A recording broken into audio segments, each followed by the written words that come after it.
They are on consignment. It was to raise money for the charity. It's one of my favorite charities, and it's one of the biggest ones in DC area. And the sale will be next March, but they're just not cooperating. Now, the management of the charity changes every time, about every couple of years. So they'll be changing out. So hopefully I'll have more, but you're right. I'm not, my income doesn't depend on them. They get half of everything. So half minus fees. I hope you're not paying fees. No, as a matter of fact, I was so angry because I'd already gotten the storage unit and had nothing to put in it that I'm charging them for the storage. I'm charging them for the Amazon fees. Can I charge them for my stuff? Huh? I charge them for my stuff too. What, Max? I said, can I charge them for my stuff? Yeah, right. They seem so willing. Yeah, well, I've been a volunteer there for about 5 years, and it was really a little bit disappointing, I'm still going to take some pictures of the vinyls, though, no matter what, because I can buy the vinyls for $1. Yeah, vinyls could be very good business. And so I'm going to take pictures sneakily and send them to you, and the ones that are really good, I'll just buy for $1. Yeah.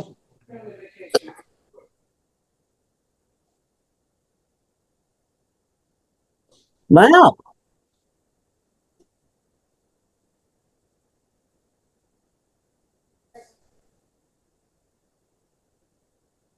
Whoa.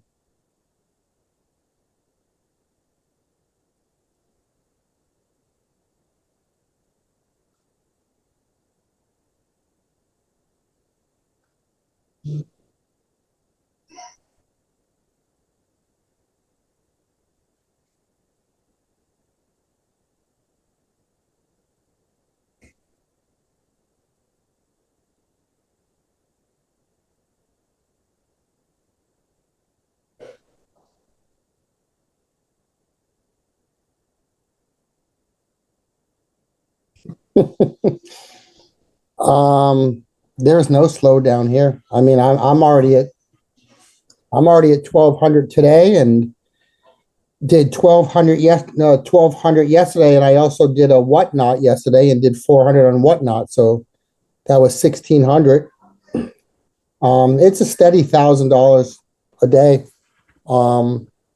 But I complain about the people who complain about the algorithms and the slow eBay, and I think most of them don't sell books. They don't realize that books and media is where the money is. I mean, look at the book I just sold for you. Was that yesterday or today? I don't even know. We sold the paperback for you for $150. Whoa. Yeah, it's one of those little Clue paperbacks. But yeah, Max, run on for a little bit here. I'm trying to fix my microphone. Yeah. So I mean, I don't buy into the slow sales. I don't buy into what's eBay's problem with their algorithm. Johnny B would tell you this. We talk about this. I just don't buy into any of it. I think if you have good stuff to sell, good stuff's going to sell. If you have the mediocre stuff that's saturated in everyone's market, then you're going to deal with the consequences of living in a saturated market. Everybody wants to sell Funko Pops a year ago, and now look at that market. No, you're absolutely right. If it's a desirable item, it's going to sell. If it's a mediocre item, you may need promoted listings to help sell your mediocre item. Otherwise, you probably. But then don't complain about promoted listings. Then exactly. If you're going to buy the product off the shelf of the thrift store or the bins or the estate sale, it's in a saturated market, and you're going to have to promote it, then don't complain about promotion. I mean, that's the name of the game, and I don't think anybody needs to do promoted listings, really. But eBay's making a fortune off of it, and I got a call from eBay the other day, and they don't ever call unless they're trying to get you to do something, and they called me and wanted to know why I never did promoted listings. So I sent them a screenshot of what my business was, and I said, I don't think I need to, do I? And I don't get it. We didn't have to do promoted listings 5 years ago, and now eBay's pushing promoted listings for everybody who's in saturated markets. And for me, books is not a saturated market. Mike sent me a box of great books. We sold the book for him yesterday for $150 from that box, and that was a book we knew that we were going to sell. We didn't have to promote it. It was when you have the good books, the good books will always sell, always. Anyone can go to my store on eBay. They can look at my solds, and they can see what I do every day. And I probably sold 8 books today, all over $50 to $150. I think when you look at it, it's really the quality of the stuff you sell. So like, Yeah. it's kind of hard for like Max. Do you go out and source like what's your business look like when it comes to things that you don't get from other people? Like, I'm just curious. Like, give me an inside look on like Max's stuff. I still love hunting. I just don't get to do hunting as much as I would like to. But when I hunt, I'm looking for books I know are going to move quickly. I'm looking for the small niche subjects. But I'm looking for high dollar books. So, when people see me do these interviews with other YouTube channels and we talk about high dollar books, 95% of the time, these are high dollar books that I've hunted myself. And it's just all about knowledge and knowing what to look for.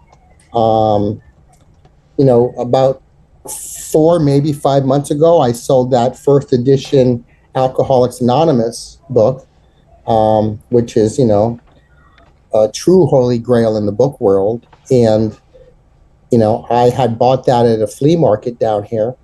And not only was that book at the flea market, but the person selling that book had about 300 books, all from the Alcohol Anonymous library. Not all first editions, of course, but every sort of volume you would want, with resale value in there, including the original newspapers that they printed called The Grapevine. And there was about 10 of those in there. So usually when I stumble on something that pays off several times over. And you said that when it comes to promoting your stuff on eBay, where do you lie on that again? I don't promote at all. I buy good stuff to list and I sell it. And I still have 19,000 items in my store, and I turn over my stock I probably turn over 90% of my stock every 3 years. It's crazy to me because all you ever hear about eBay is you got to promote your stuff to sell it. I think that's what happens when you're selling this in the saturated markets like clothes, when you're selling Nike shoes, if you're selling the Funko Pops. Yeah, but I mean, dude, books are like the most oversaturated thing on the universe. Not all books. I mean, Johnny B, what's 1 or 2 holy grails in your market? I mean, Junkie from Ace. William Burroughs. Novel. Yeah. Yeah. So how many are currently listed in the marketplace? Less than 20? Way less than 20. Yeah. Yeah. So if you have a copy same of for that, the clue book you're talking about, there's less than 20 of those listed. Yeah. I think there were 4. Yeah. I think there were 4. So I think if I talk to a lot of people about books every day of my life, and I talk to people who don't sell books, and I try to convince them to sell books. And yes, books can be a saturated market if you're dealing in the barcode market, but I'm not really dealing in the barcode market.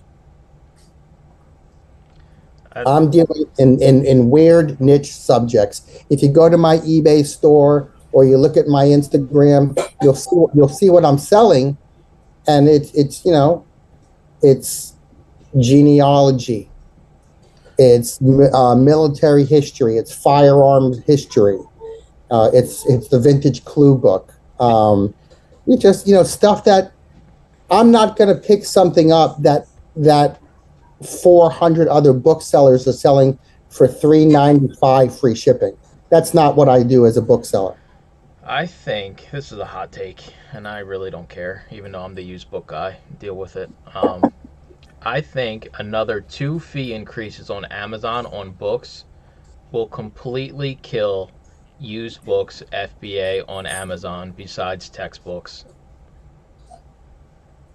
I think it already did a couple years ago. I think it killed some of the middle of the road size people. I think it's pretty. I mean, we're already halfway dead, in my opinion, when it comes to used books on Amazon.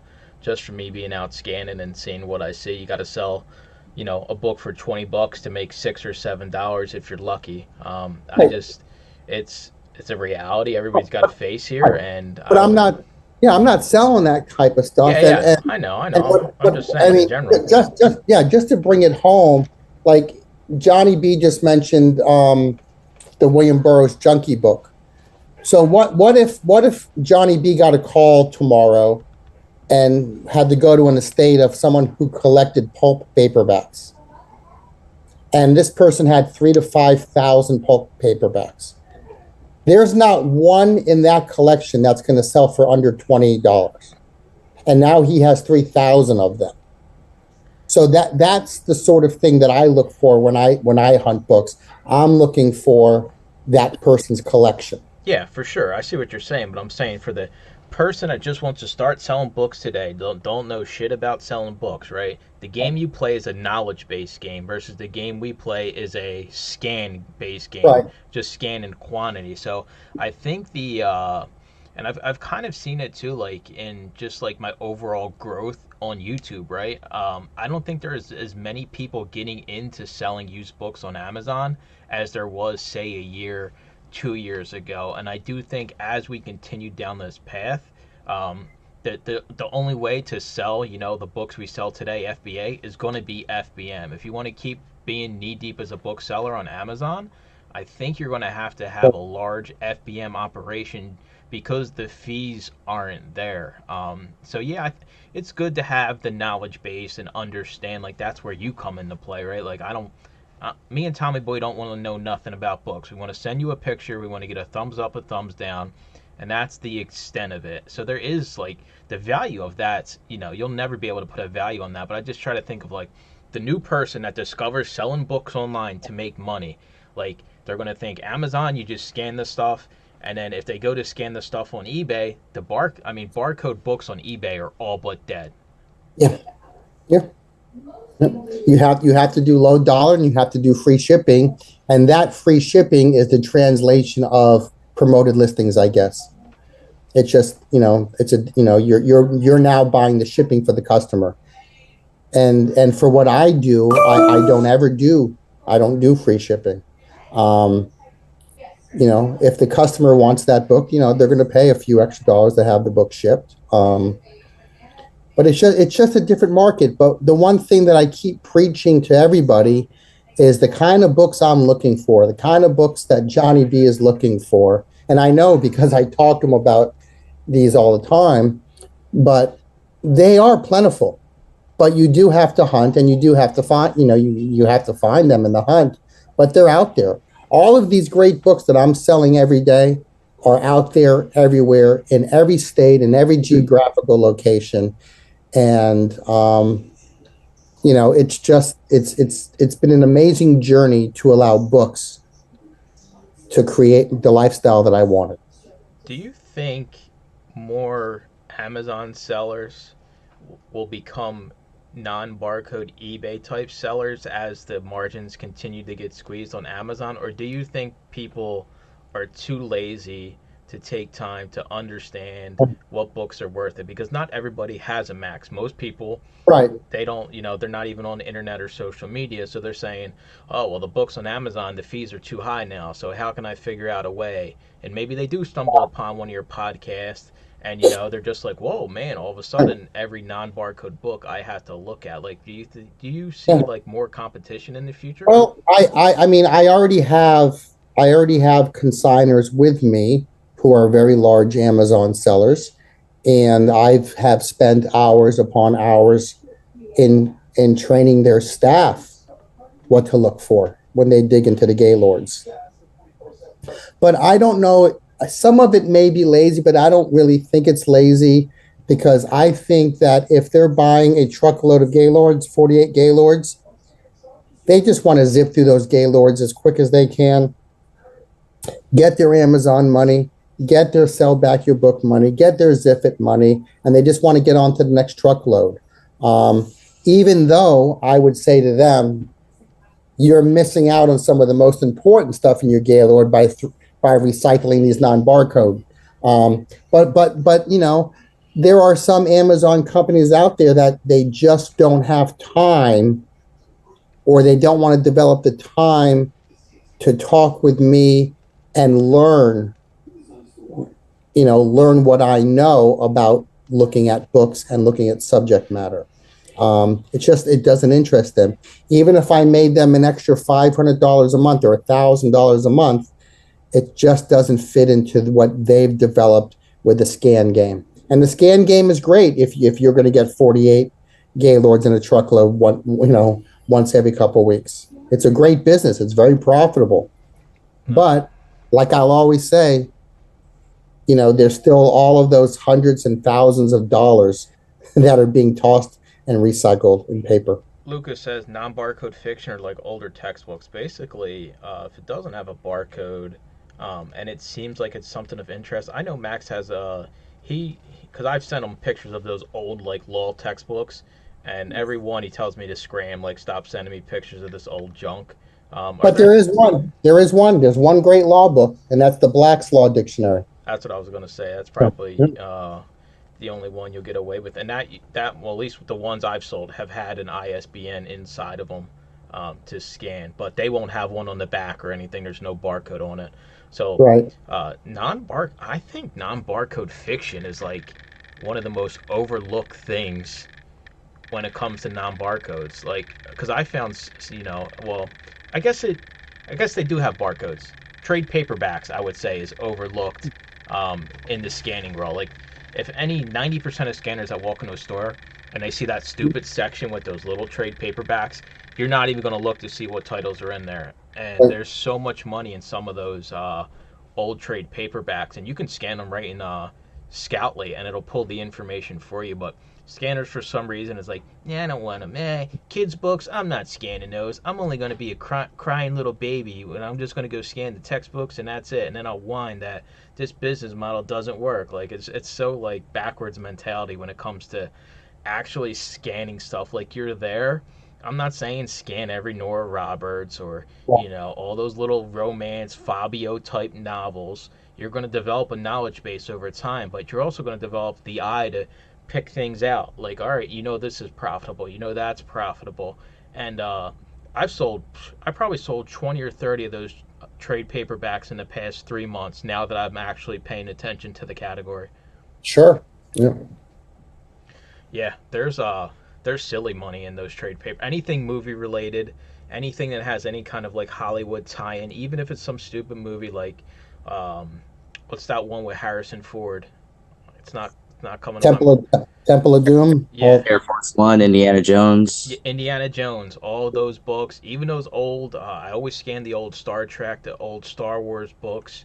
All that type of stuff, there's money in those, and you can scan the barcodes on the inside cover and it'll pull the exact book up on Amazon. And I've sold them all FBA. I really don't mess around. See you, Joji. Have a good one. Joji's in the YouTube chat. Everybody say goodbye to Joji. See you, Joji. Hey, Joji. Bye, Joji.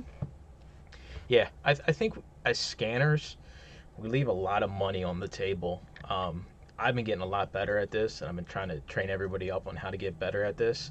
But you have to realize, there's more to life than just scanning, and I think that's where Max comes in. And I'm going out thrifting 1 day a week if I'm lucky, so I really haven't been bothering Max. So he's probably like, thank God, Wednesdays and Thursdays I don't got to deal with Mike. But yeah. Bless you. Max, I've sent you a couple boxes. How do we know if you've received them or they're still in a truck someplace? Or did I give you your 3 initials? Not that I'm aware of. Get a hold of me tomorrow first thing then. All right. Yeah, get a hold of me first thing tomorrow. I think I did shoot you a text a day or two ago asking about it, but I I didn't hear back. So I'll shoot you. Shoot me that text again because I don't remember getting anything. All right. Yeah, I've got shoot me that tonight. Shoot me two that boxes. tonight. Yeah. 2 boxes I've sent you already, and I think I have 2 more. What was it? Do you remember what was in them? I think it was the Life magazines from way back. Oh, was it the Look magazines hardback? Yes. Yeah. They're actually up to the docket on Friday. All right. Yeah. Those are great. I was enjoying them. I those are. love to go through them all. Do you want me to send? The beautiful thing too is each one was only 6 months, so you had several of them that are like complete years. Those are amazing. Well, I still have 2 more boxes of those to complete the set. Yeah, they're heavy too, huh? Oh, real heavy. The shipping was a killer. Yeah, I thought I saw on the docket that was for Friday, so those will be listed by Friday.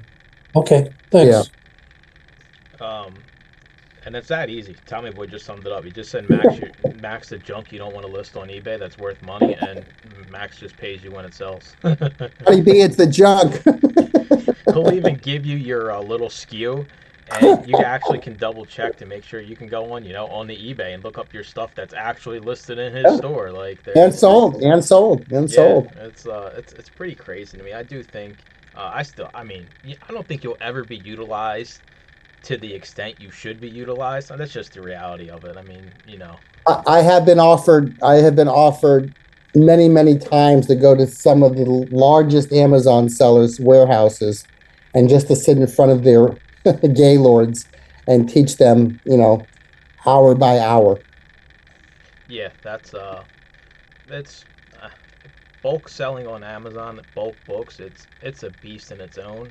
And I think we as single people operators, we try to be we want to do bulk, but we don't want to have a warehouse. And I do think there's a lot to be said about doing bulk as a one-person operation and understanding, how to process and deal with things. I say this all the time. It's and I was even talking to Ray about this because me and Ray do one-on-ones, and why don't we pick 2 days where we're going to handle all the bulk inventory, right? If we're doing free pickups, you control the free pickup, right? If Max says, "Hey, Mike, I got a free pickup," I'm going to tell Max, here's the days I can come pick it up. Max doesn't control the conversation. You're providing the service.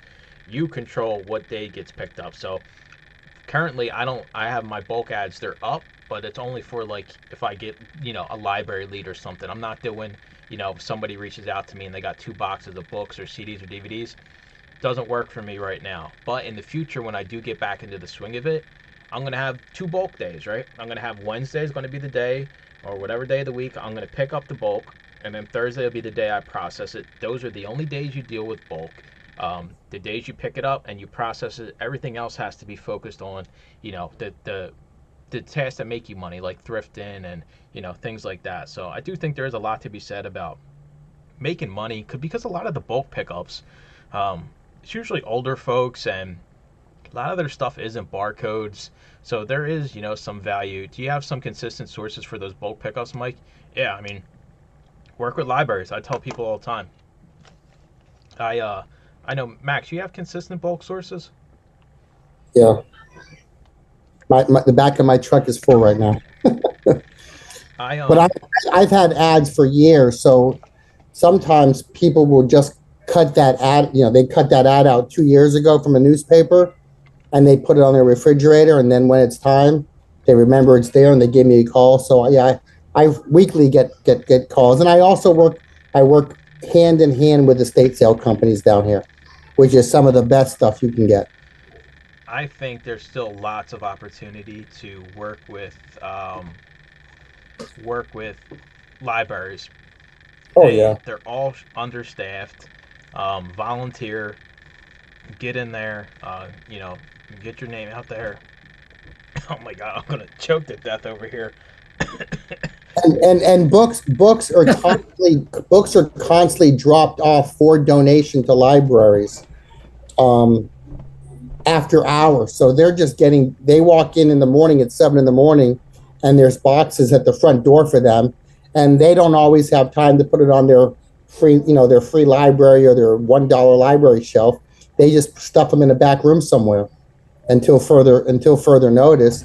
And if you can make that connection with them, when they get overstuffed, they should be calling you to They go do.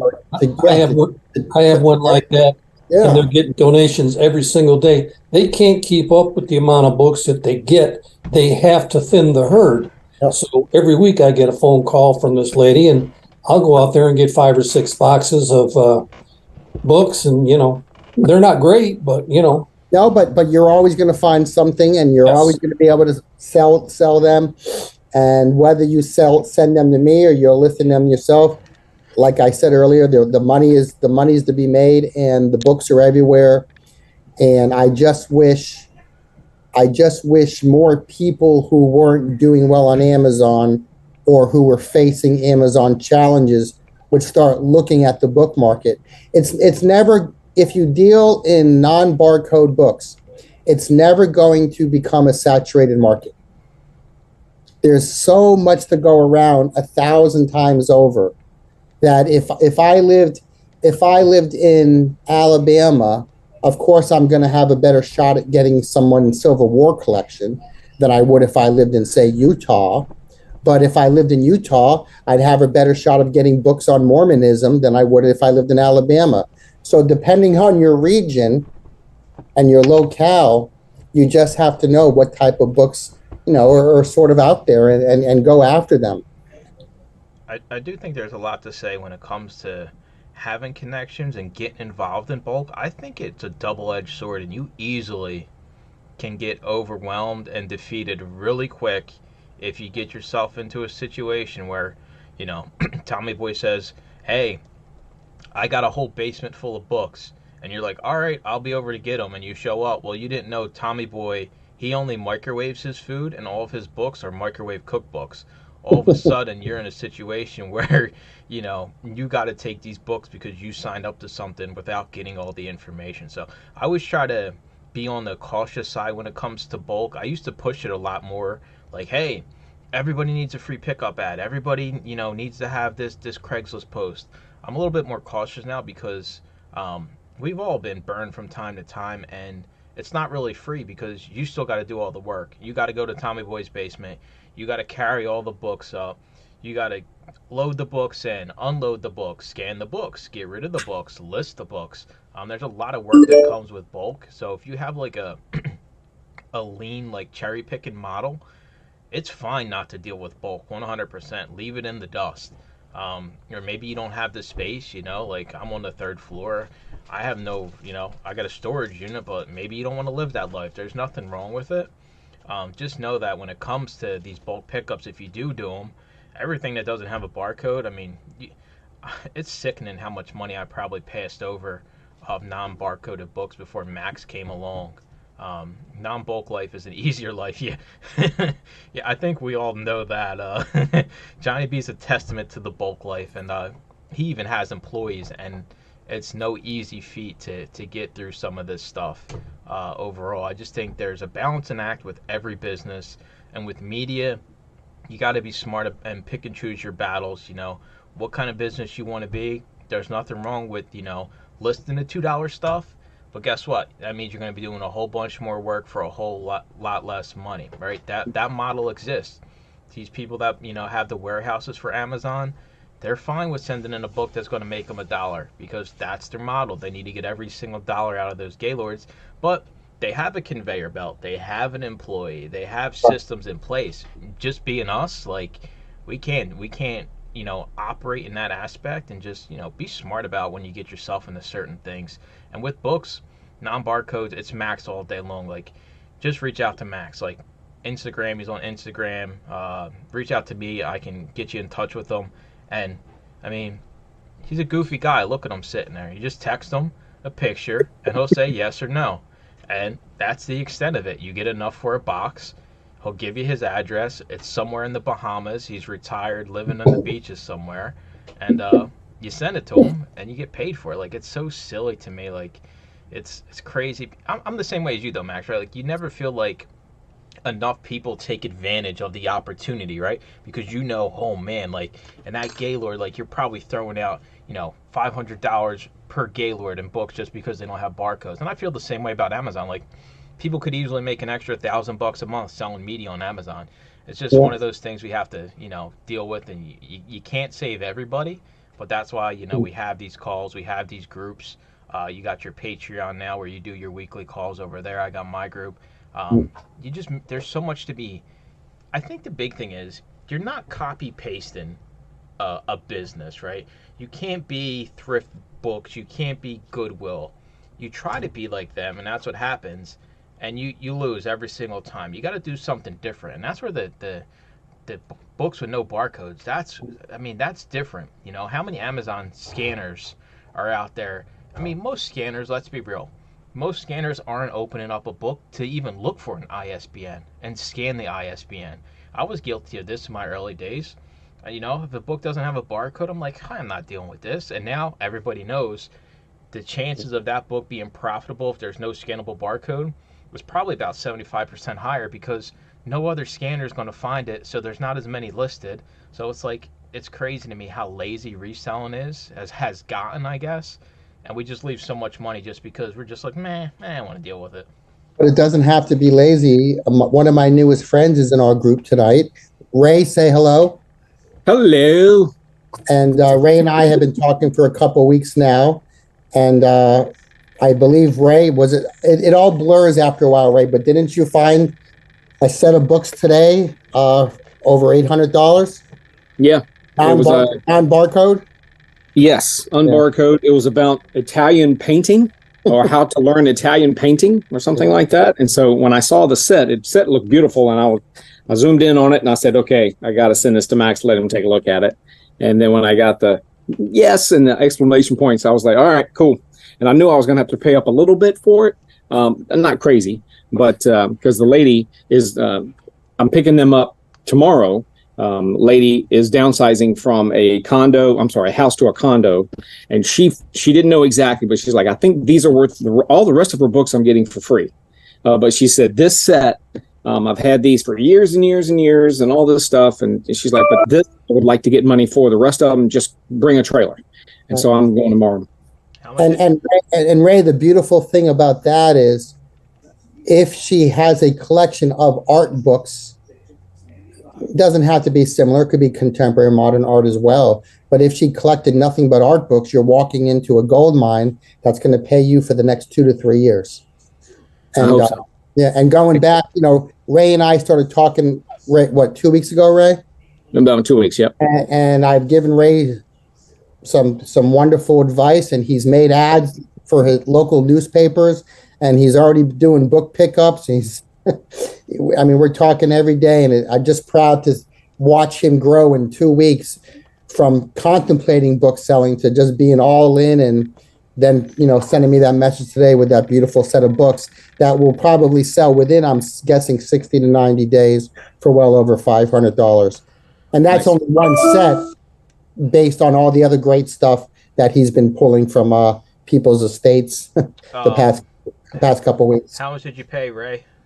$125. Can't beat it. Yeah. Don't get no easier than that. Plus all the other free books. Yeah, I would have never spent that without Max's input, because I'm looking at them and I go to Amazon and I see it, and obviously the sales history, they don't sell often because they're not available often. It's just one of those sets that you just don't come across, once in a blue moon or whatever. And she had the entire set. She's like, we bought these new in whatever year it was, whatever, and she's had them for a long time. And so I'm looking forward to getting up there and snagging them. And yeah, and now that ad in the paper is working out too good, almost. I got why don't you talk a little bit about that ad and just tell people what it says, just so for those of the people that aren't doing it, they understand, number one, how easy it is, and number two, how lucrative it's been for you in 5 days.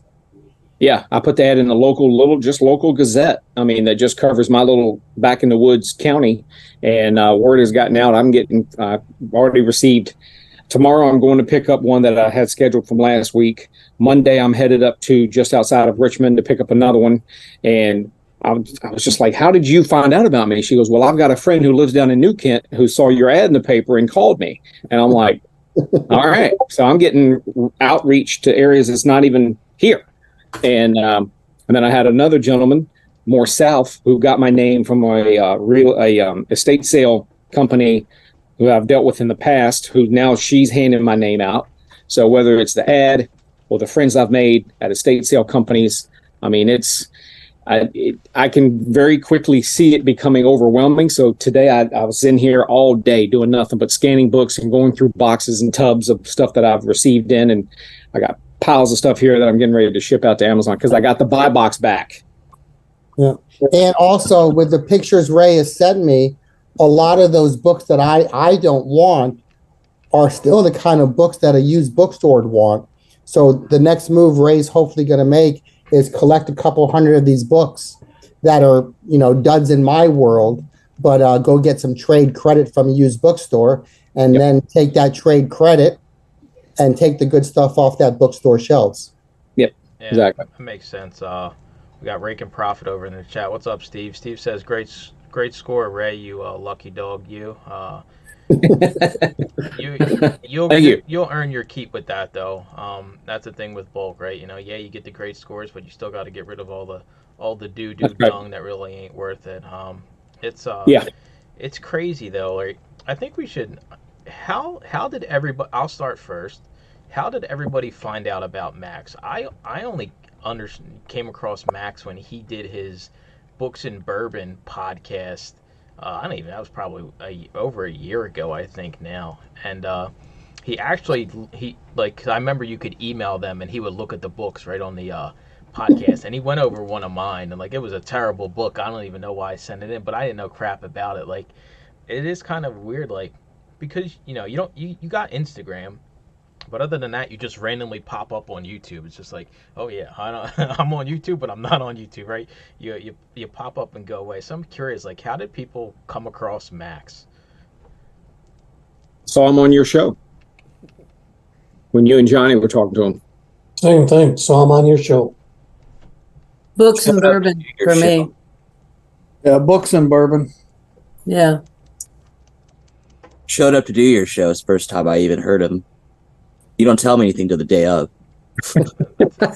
The funny part though is I saw Mike popping up on some channels and whatnot, and I wanted to get a hold of him, but I did not know how to get a hold of him the way I normally try to find people. And I think, Mike, did I have to go through Caleb to get you, or? Yeah, I'm pretty sure that's how it played out. I think you. It took a couple months for me to get a hold of you. Yeah, and honestly, dude, back then I didn't want crap to I know. you. I know.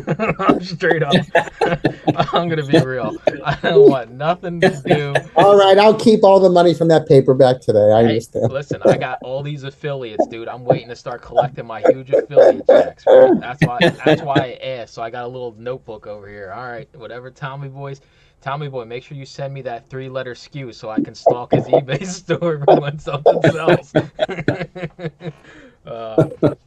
It is crazy to think about, how much money we would leave behind if you didn't have somebody like Max, or you weren't interested in looking at the trade paperbacks or the weird stuff, because like Max was saying, the weirdest stuff is worth the best money on eBay. Things about growing mushrooms or eating mushrooms or occult stuff, the stuff that's just you would never I'm not reading this crap. Who would read this nonsense? And if there's somebody out there that's yes, this is exactly what I'm looking for. What made you? I just did a video. I did an interview with Romer the Romer a couple weeks ago, and he had highlighted one of my books that I had sold for $5,800, which was not even really a book to read. It was a book. It was a book of maps. It was a book that you have to open up each page, and each page folds out 8 times, and you get to view one map. And that book had 16 maps in it, Korean maps from the 1800s. And that book was only listed for 3 days before it sold for $5,800. That's crazy. So the weird stuff makes the living. It's you don't have to work that hard when you can sell those types of books, when you can find them. Luca asks, well, I'll answer this first, and then I'll switch it up, and Max will have to answer this. What made me start YouTube? Just the fact that I could quit my crappy job at CVS and help other people make money selling books, right? Because, like Max said, there is enough books in the universe for everybody 10 times over to make a full-time income selling books on Amazon and eBay. So I was just like, well, I'll give it a shot, see if I can help anybody along the way, and it's kind of just developed into something. I mean, it's been a grind. If you look at my channel, I'm almost at 800 videos, 3 videos every single week. The consistency's there, but I mean, like, if you compare me to other reselling YouTubers, like, I'm way behind in the dust when it comes to views and subscribers and things like that. But that's really not why I do it. I do it if I can just help the group sitting here, people watching, like, put an extra $1,000 in your pocket, because I used to be dead broke. I'm 100% completely dead broke, living in the ghetto. That's just the honesty of it. And I know $1,000 a month could change a lot of people's lives, and really doesn't take that much work to make an extra $1,000 a month if you know what you're doing. And it is kind of a double-edged sword, because people are like, well, you put all your secrets out there. So this is how I'm going to throw it to Max. Max, why would you ever even tell people all this money that can be found in non-barcode books if you could just be the guy that gets them all and keeps it all to yourself?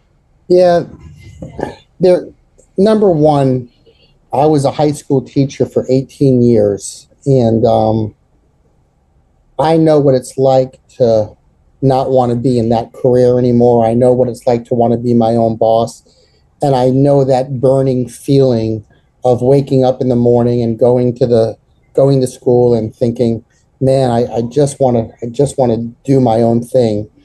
And that feeling lived inside me for a couple years as I was trying to grow my business, to use my business as an escape from teaching. And I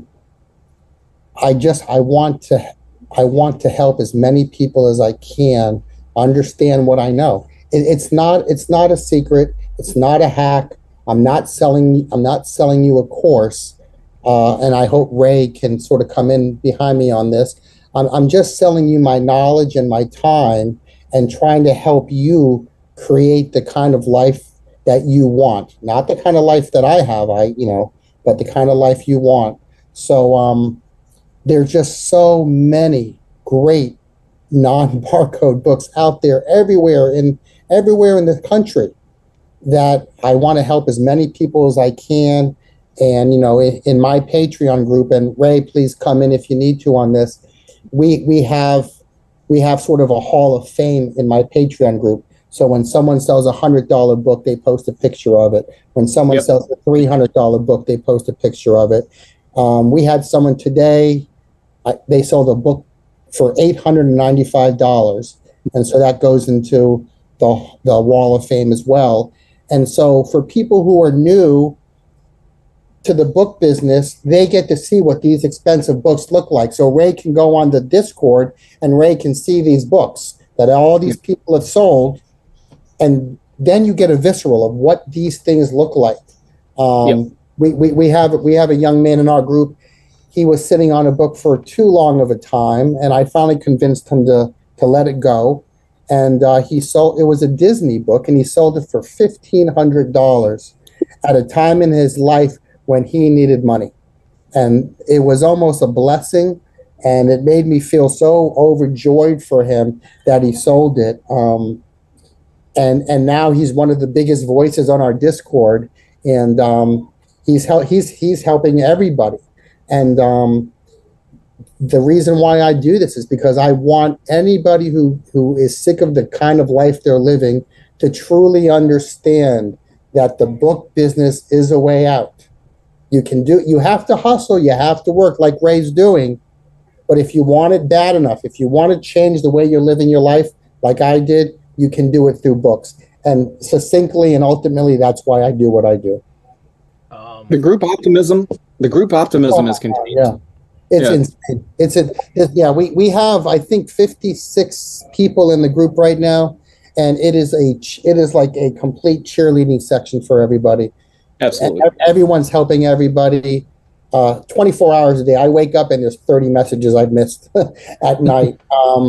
But I think, we have people who have never sold books before. They've never done it. They got in contact with me. We got them on, and they went to estate sales the next day, and they sold books by Monday and Tuesday of going to that estate sale and never having listed a book in their life. And it's just it's utterly amazing. It's utterly amazing to watch it from my perspective. So that's why I do it. It is. What's the most expensive book everybody sold? Let's go around the horn here. I think mine's really isn't that high as you would think. I've been doing this for however many years and made billions and trillions of dollars. I think the highest book I ever sold was only like around $400. Nothing crazy. I sold the Bible for $238 this year. And it was, 200 for me. Yeah, same here. 200 for a mycology book about fungi. A couple $100. I think mine was $390. 1,200. Mine was 154. Yeah, 154. It was a merchant fulfilled on Amazon. I love that you know the exact number too. I love that. Max, I sold one. Bust us out the number here.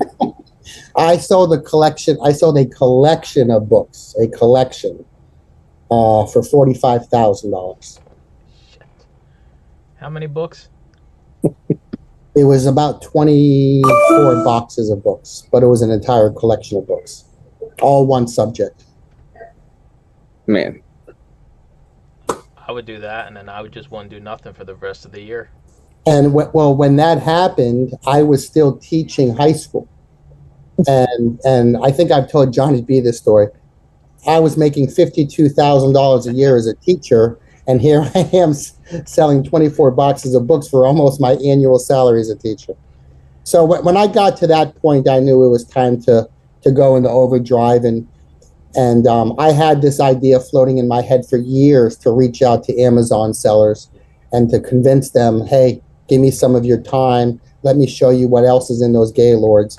And so I would teach in the daytime, come home, and get on the phone with Amazon sellers and try to convince them to do business with me on a consignment level.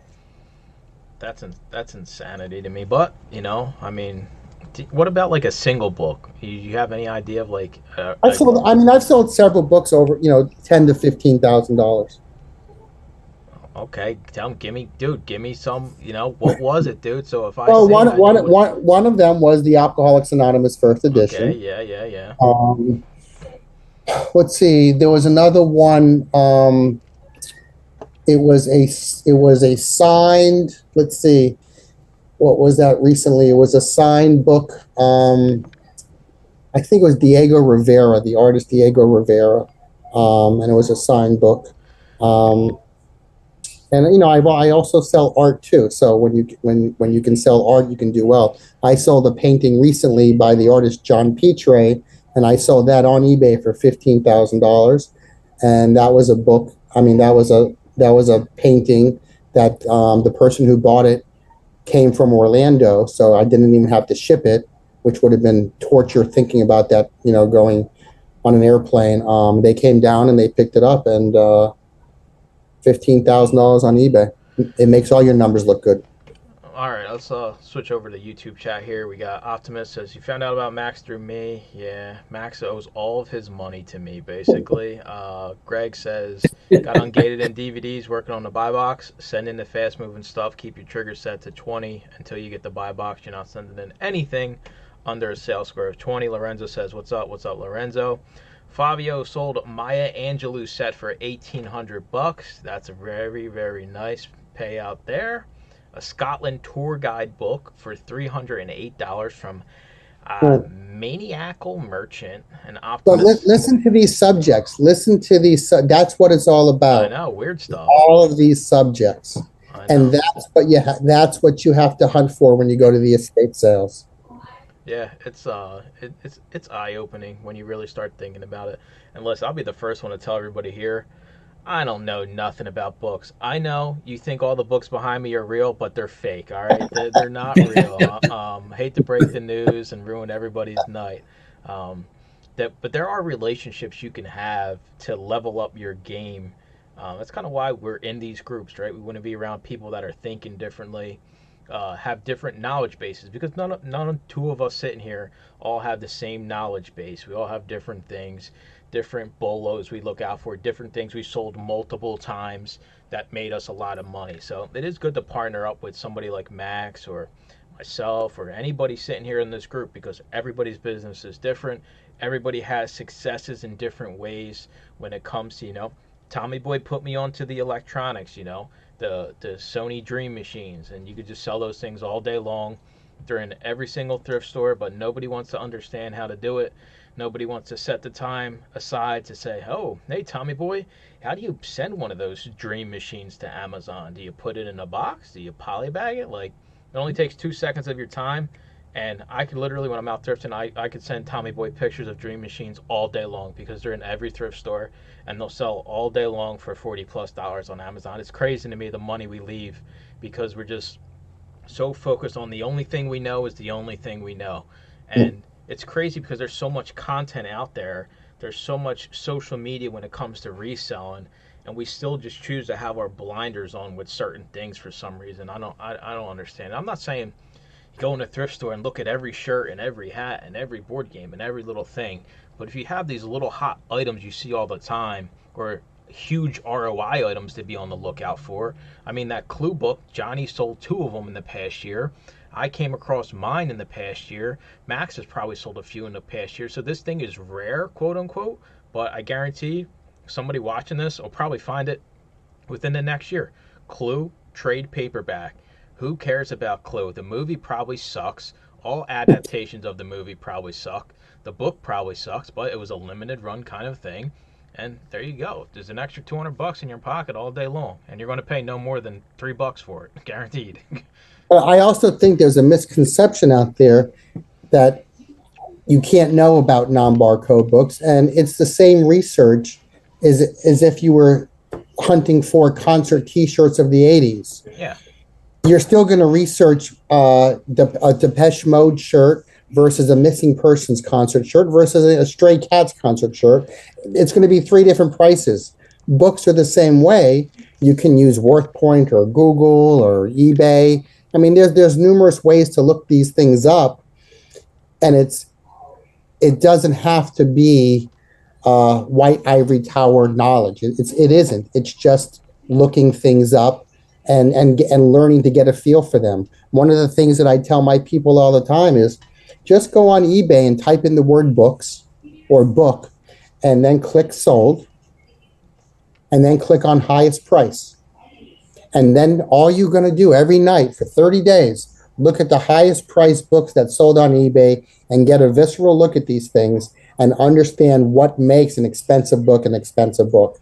And anybody can do that on eBay. Just type in the word book and click it on highest price and sold. But Max, the trolls are going to say on your YouTube channel that you don't have yet, Max, they're going to say all of those high price items are the sales didn't go through. It's money laundering on eBay. They're really not sales. Yeah, but I'm not talking about those fake $10,000 books. I'm talking about, dive down a little bit, go to the $7,425 book, go to the $5,200 book, go to the $3,000 books. Every day on eBay, books for $3,000 sell every day of our lives. So somebody found that lottery ticket somewhere, somebody listed it on eBay, and it sold. So why can't someone else that's in this group find those lottery tickets where they live? Yeah, they are out there 100%. Fabio over on YouTube's, Fabio's trying to get me off on a tirade here. He knows how to push my buttons. What are your thoughts on selling books as new from thrifting? I find some mint, but I'm afraid to get called out for an invoice. Me being kind of a shining beacon of hope in the book selling community on Amazon, I 100% always recommend people not to sell thrifted items as new for that specific reason you said. Amazon asks for an invoice. You don't have one. They don't like your Goodwill invoice, your Salvation Army invoice. Sure, we all can get banned for anything at any given time when it comes to selling on Amazon and eBay. But if you can, hide a little bit further underneath the bed so they can't find you, I'd rather you go that route, and that's how I kind of look at it. Play it on the safe side. Is you're losing your account over one item or, multiple items worth it? No, you probably won't get caught, right? Johnny does 150 miles per hour to his warehouse every single day, and you don't have no speeding tickets, but you're risking it every single time. You probably can get away with it. Clearly, people get away with it, right? Because we see the new offers on Amazon. Third-party sellers selling these as new.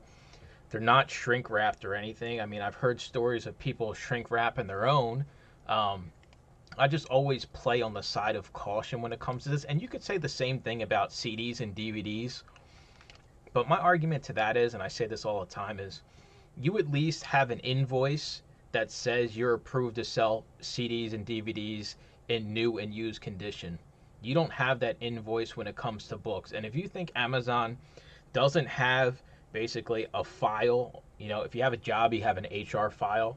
I believe Amazon has these for every single seller account.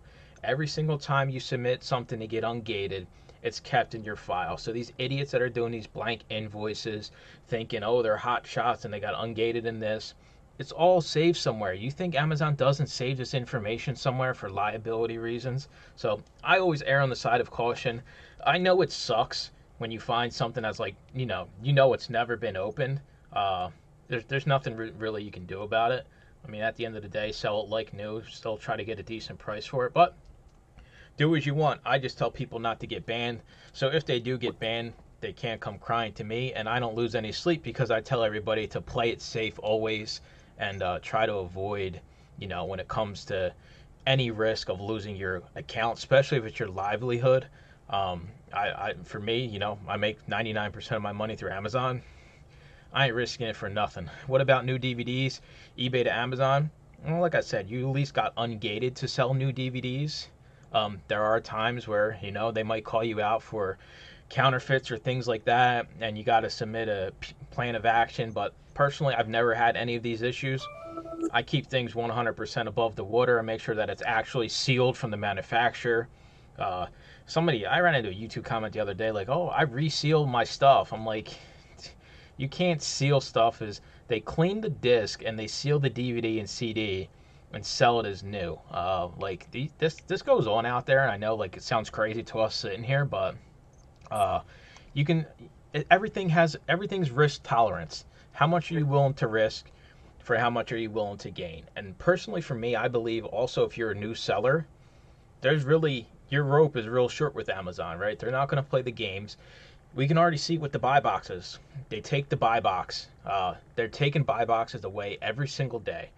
If you're not sending in the stuff on a consistent basis, if you're not selling it on a consistent basis, you run the risk of losing the buy box. That is just the reality now on Amazon.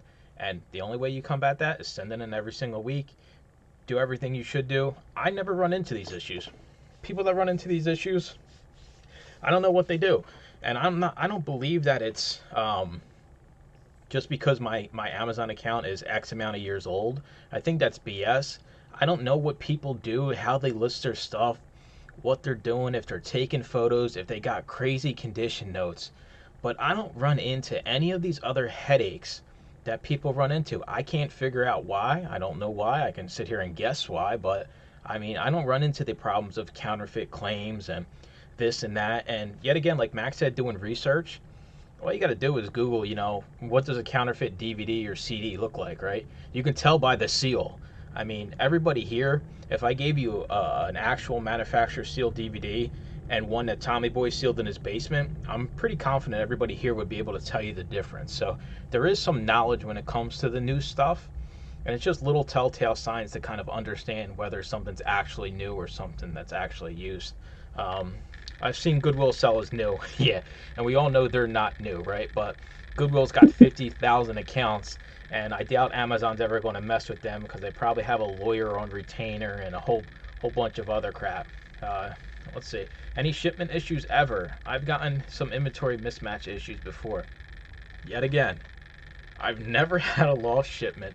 I've never had more than maybe one item that they said they couldn't find in a box. Am I just the luckiest man alive? or is the way I prep and pack things the way that they want to see it done? I don't know. I see it every day. Amazon's missing this item from my box. Amazon lost my whole box.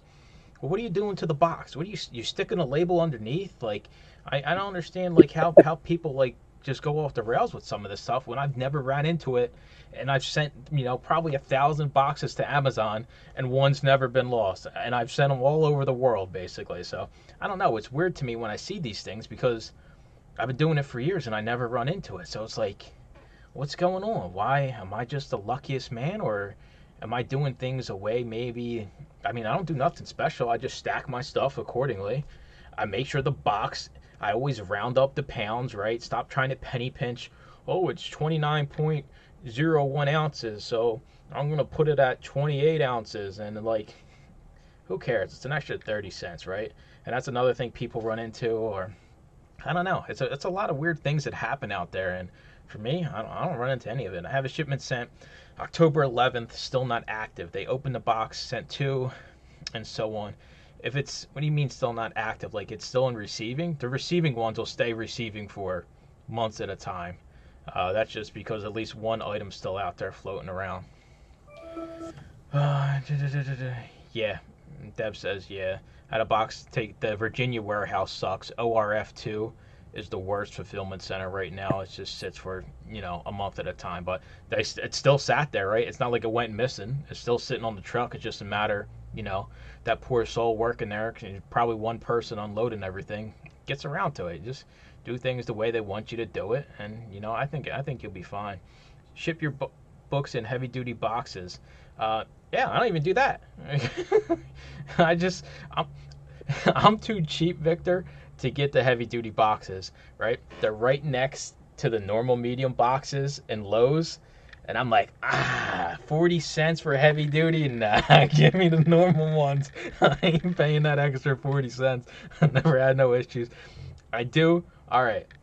Maybe this is why, all right? Maybe this is why my stuff winds up there. I need like I should grab a box. I do one piece. I fold the box up. I put one piece along the seam, right? And then I do one horizontally. And then I do 2 more all the way across the bottom of the box. And I do the same on the top. Maybe I should have charged a course for how to pack boxes for Amazon, but I promise you, I don't do nothing special. I don't polybag stuff they don't want to be polybagged. I don't play none of the games. I don't bubble wrap stuff inside the boxes. It's all put in there. Books, DVDs, CDs. I put all 3 in boxes. I promise you your stuff will get there fine. You're selling used stuff anyway, so you're going to be fine one way or another. So, Mike, we get our groceries delivered by Walmart, and they come in these paper bags. So when I pack my box of books for Amazon, I use the Walmart bags as dunnage to keep it from shifting around. Yeah. I think just to kind of shove it in their face because Walmart's getting to be their competitor. Yeah, and you know what's going to happen, right? Brian's going to message me next month that his box went missing because Amazon's pissed off. He's sending Walmart dunnage in his Amazon boxes. What was that? I think it was Johnny. I think when Johnny first started Amazon, he's like, Mike, can I use eBay tape on my Amazon packages? I'm like, Jesus Christ, dude, you're trying to get banned off the platform before you even started. Hey, it was a legitimate question at that point in time. We all got all these rolls of eBay tape. I even have some in my storage. I'm like, I'm never going to get through these things, right? It's like I never really sell anything that goes in a box for eBay. It is one roll of tape will last you the entirety of your eBay career. Yeah, I'm just going to send you those rolls in the boxes I got to send you if I can ever get around to getting to them. No, I'll take that. Please do. Yes. See, Julian's making the naughty list this year. He uses eBay tape for his FBA boxes.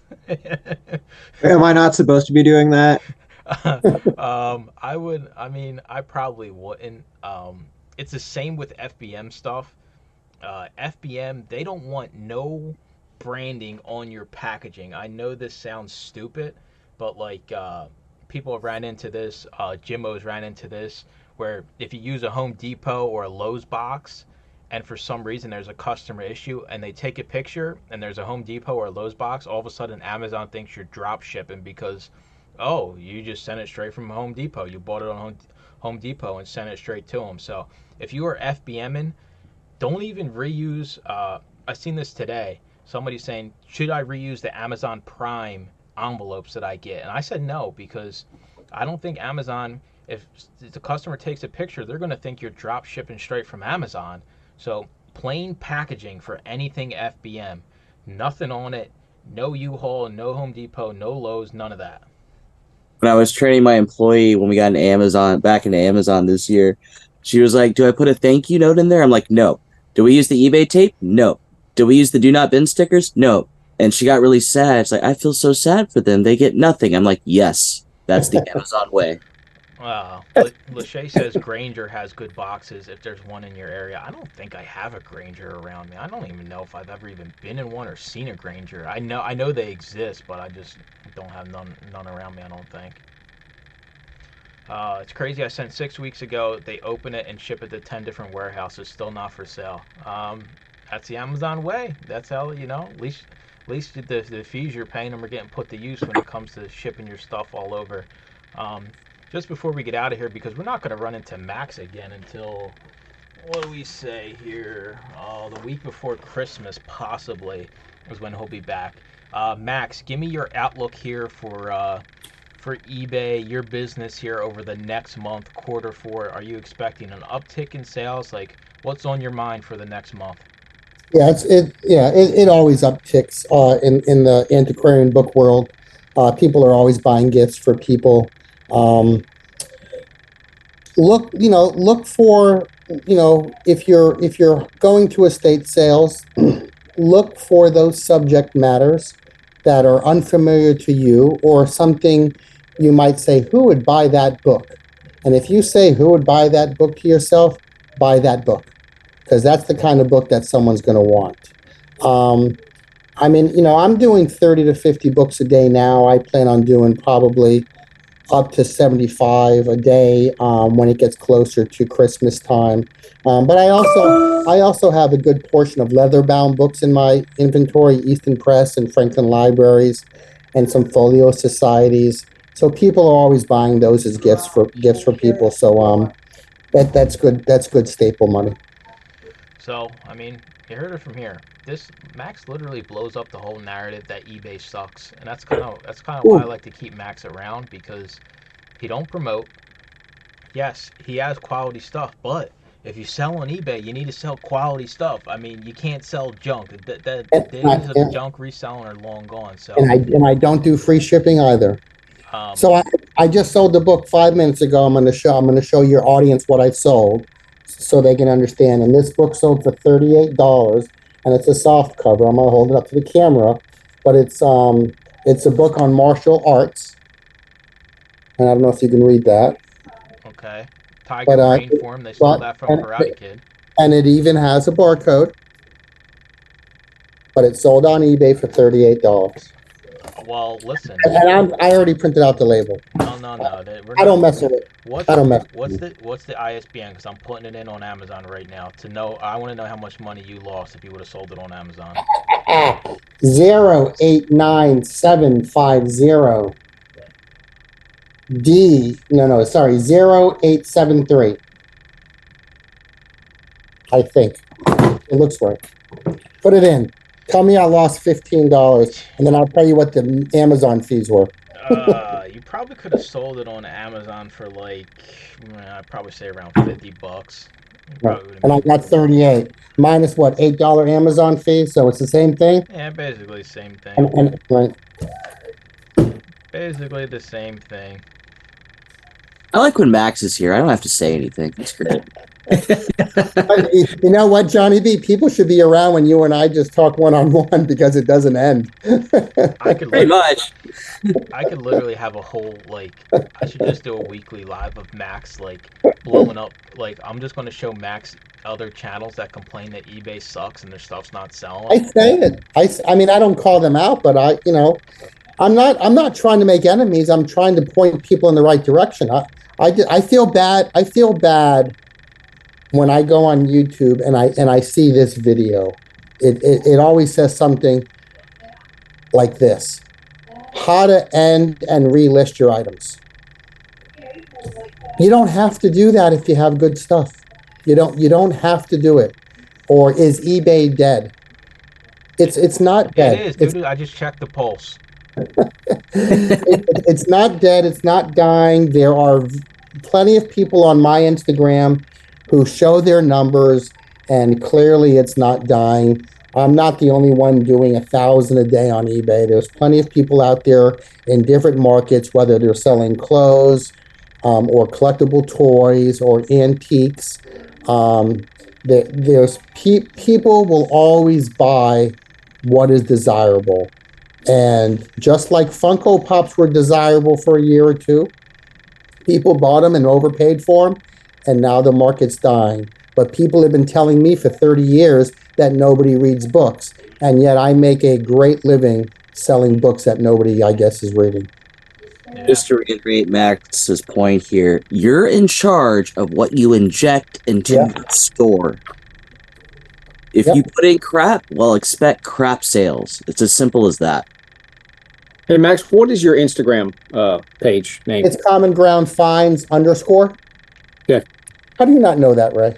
I know. I was like, I knew it's Common Ground. I was the underscore. It's got the underscore after the words. All right, I think we're going to wrap it up here. Anybody have any final questions, concerns before we roll out of here into the darkness of this miserable, what is it, daylight savings? Is that what we're in right now? Oh my God, they need to do away with this. Why don't we keep the sun out later? I don't understand. I remember when I used to when I was in college in Michigan State, the sun would be up till like 9:30. It was amazing. You could just 9:30 at night. It's almost like the afternoon. I'm walking around like it's 9 o'clock. All right, it's crazy to me now. It's like, but that's daylight savings. This is daylight not savings. Yeah, that's what I'm saying. That's why we should do away with this altogether and keep the other one around the clock. Who wants to be out when it's or dark? change it in the other direction? No, I actually disagree with that. I think we should stay on standard time all the time because that's the way the sun falls across the earth. That's the way it's set up the way it is. I think you're a vampire. That's why your camera's not on. Sundial watches for all. Actually, I'm still down in Baltimore. I'm down in my aunt's apartment complex, and the Wi-Fi here is crappy. So I decided not to try to do a video feed to make sure the thing went through. I don't know. I prefer sun up all the time, all day, every day. Maybe I need to move to California or something. It's too expensive though. I'm too cheap. 6 months in the Arctic, 6 months in the Antarctic. Just take the plane back and forth twice a year. I'll do eBay to Amazon flips from Antarctica, right? That'll be an interesting YouTube channel. Anything else before we roll out here? Anybody have any headaches they're running into that need immediate attention for eBay or Amazon? Where do I buy Gaylord? Thank you for having me. We appreciate you coming on pro bono to hang out with us, even though we send you millions of dollars of profitable books. Hey, Ray will tell you, it's 24/7 with me. Oh yeah. Oh yeah. All right, everybody. Until this weekend, when I talk to you, or if you're in Max's group, what do you do? You do Thursdays, right, Max? Thursdays, 8 p.m. Eastern Standard Time. We're even doing a show on Thanksgiving this week. And for any of your people that are interested just to try it out, come on in and see what we do. It's an amazing group.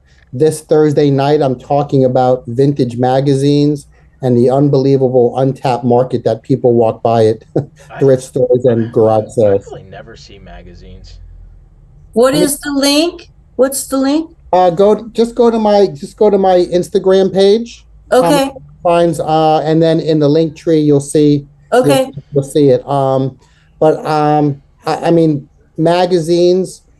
I've made over $4,000 this year just in vintage magazines, and wow. these are magazines you walk by at flea markets and garage sales all the time. And I can tell you this: in the past 7 or 8 days, I probably have sold 15 Playboy magazines on eBay.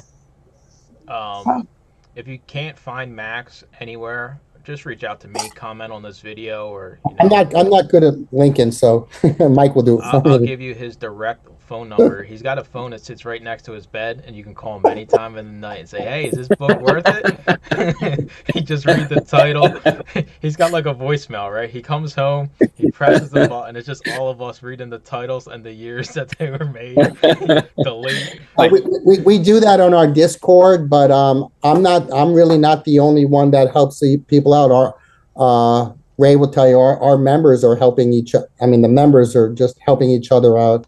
It's fascinating as a sociological experiment when everybody wants everybody else to win. What can really change? All right, that's right. I'm gonna end it here with this note that's gonna piss everybody off. Enjoy your Thanksgiving. Me and Deb don't eat meat, so we're not eating turkey. I don't want to hear nothing about it.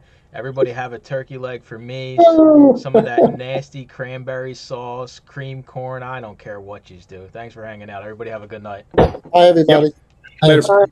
Go blue. Hi, everyone.